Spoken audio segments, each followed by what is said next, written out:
Backward का मुख्यमंत्री बनाना था, 5 साल पहले क्यों नहीं बनाया? अगर काम करते तो यूपी के अंदर राम राज्य वहां से भी क्यों हार गए? नायब सिंह सैनी ने कह दिया 24 घंटे दरवाजे खुले हैं, किसी टाइम आओ, आधी रात को आओ, दिन में आओ, किसी वक्त भी आओ, दरवाजे खुले मिलेंगे चंडीगढ़ आवास के। ऐसा है, ये बयान इसलिए दिया गया है कि घंटे ही बहुत थोड़े से बचे हुए हैं इनके पास, घंटे हैं ही नहीं इनके पास, घंटे हैं ही नहीं इनके पास।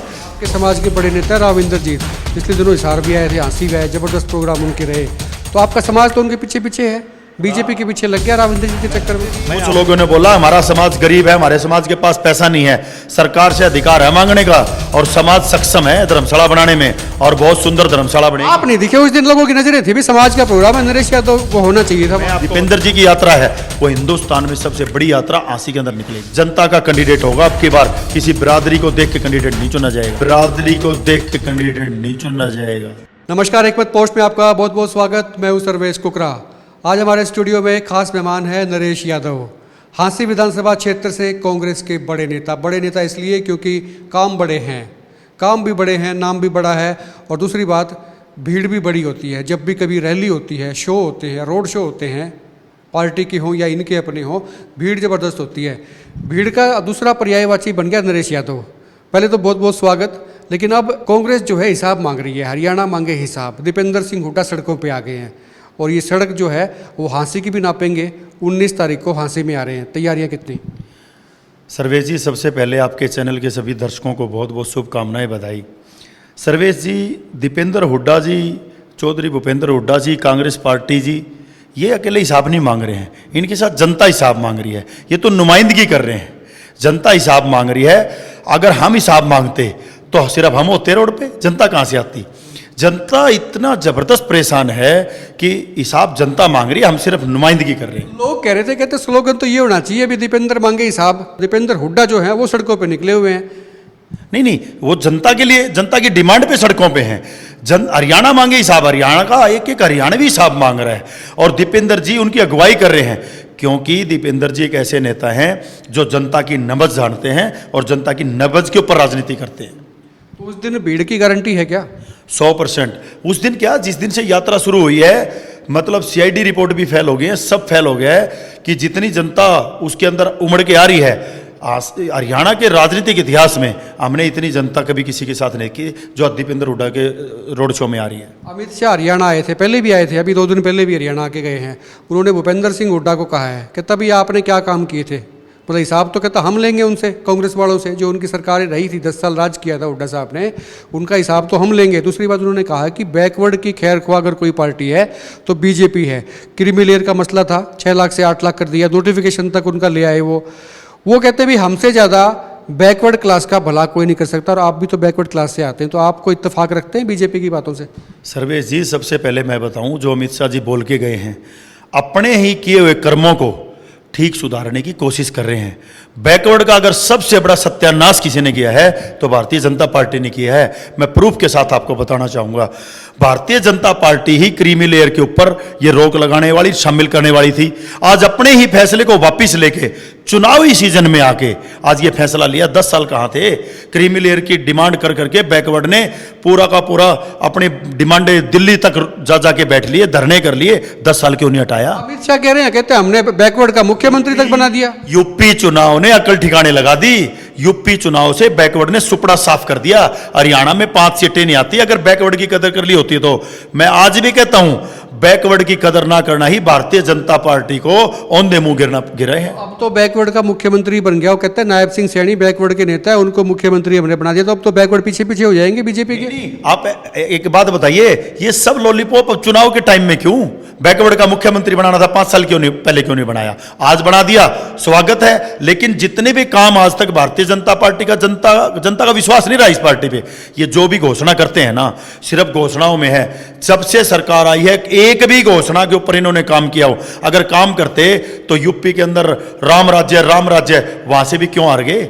अगर काम किया तो वो तो जनता ने राय है, कांग्रेस ने थोड़ी राय है, वोट जनता ने डाला है। कांग्रेस ने तो सिर्फ जनता की नुमाइंदगी करी है, मुद्दे उठाने का काम किया, और राय किसने? जनता ने। नायब सिंह सैनी ने कह दिया 24 घंटे दरवाजे खुले हैं, किसी टाइम आओ, आधी रात को आओ, दिन में आओ, किसी वक्त भी आओ, दरवाजे खुले मिलेंगे चंडीगढ़ आवास के। ऐसा है, ये बयान इसलिए दिया गया है कि घंटे ही बहुत थोड़े से बचे हुए हैं इनके पास, घंटे हैं ही नहीं इनके पास, थोड़े से घंटे बचे हुए हैं। अब उनको 24 घंटे खोल लो, 48 घंटे खोल लो, सिर्फ भाषणबाजी, कोई काम नहीं। जनता के साथ कुठाराघात इस भारतीय जनता पार्टी ने किया है।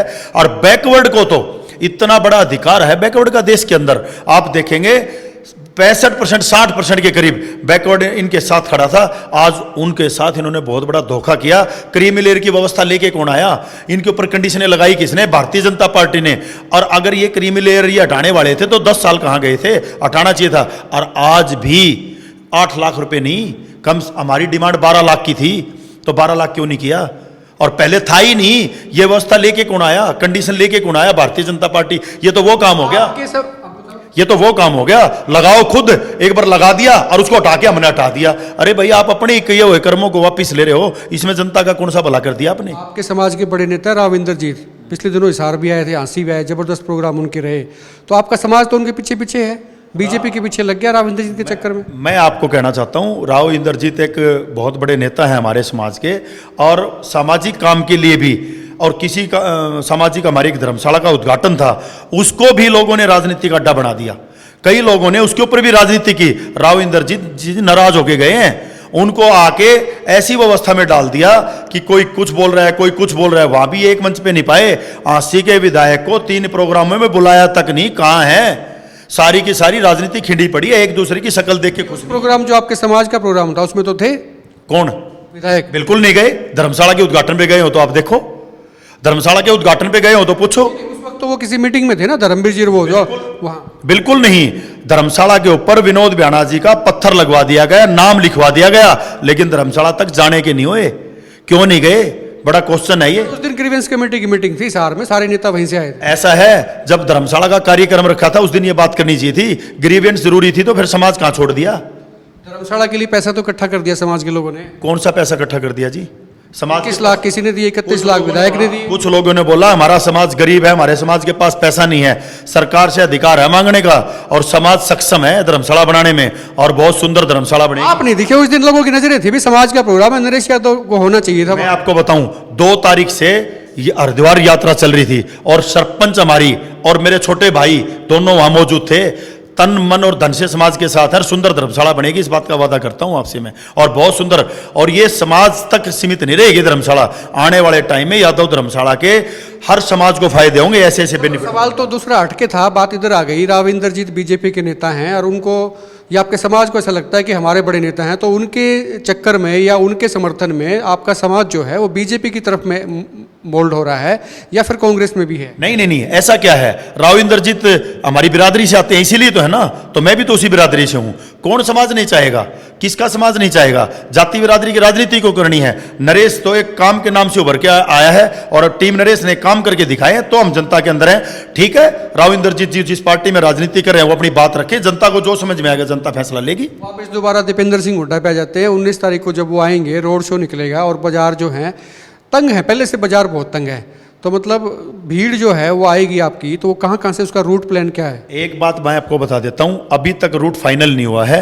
रूट के अंदर एक एक ऐसी व्यवस्था देखी जाएगी, आंसी के किसी व्यापारी को भी कोई असुविधा ना हो। आपको पता है टीम नरेश ने 2 यात्राएं निकाली शहर में, एक भी व्यापारी को किसी प्रकार की असुविधा नहीं होने दी, और इसमें भी हम पूरा जनता का और व्यापारियों का ख्याल रखेंगे, और जनता की और व्यापारियों की समस्या सुनने ही दीपेंद्र जी आ रहे हैं। नजरें आपके समर्थकों पे है, आपकी टीम पे है, आपकी जो भीड़ आती है उस पे रहेंगी, तो ये कहाँ से काफिला चलेगा, कहाँ लोग आपके इकट्ठे हो रहे हैं, कैसे कैसे चीजें रहेंगी? सर्वेश जी, आपके चैनल के माध्यम से सभी हल्का वासियों को मैं हाथ जोड़ के विनती करना चाहता हूं कि आप सब जो भी टीम नरेश के मेंबर हैं, समर्थक हैं, वो फुहारा चौक पे एकत्रित हों, और जैसे ही दीपेंद्र जी का रूट फाइनल होगा, उसी के हिसाब से हम फुहारा चौक से, वहाँ से, उस गंतव्य स्थान से दीपेंद्र जी के साथ यात्रा शुरू करेंगे। और जहाँ तक भीड़ की बात है, 2 यात्राएं आज तक इस शहर में पहले निकली हैं टीम नरेश की, एक जयप्रकाश जी के चुनाव के लिए, और एक नए वर्ष के उपलक्ष्य में बधाई के लिए और गंगा जल के वितरण के लिए।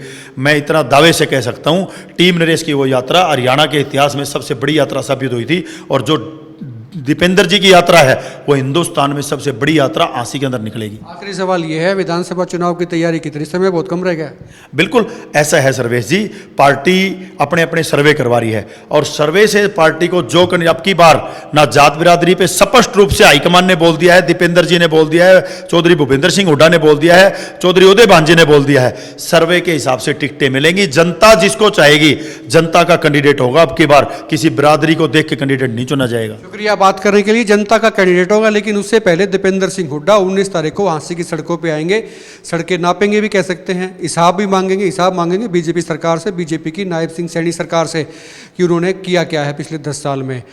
वीडियो को शेयर करें, खुल के कमेंट करें और पसंद आए तो आप लाइक भी कर सकते हैं। आप देखते रहें एकमत पोस्ट।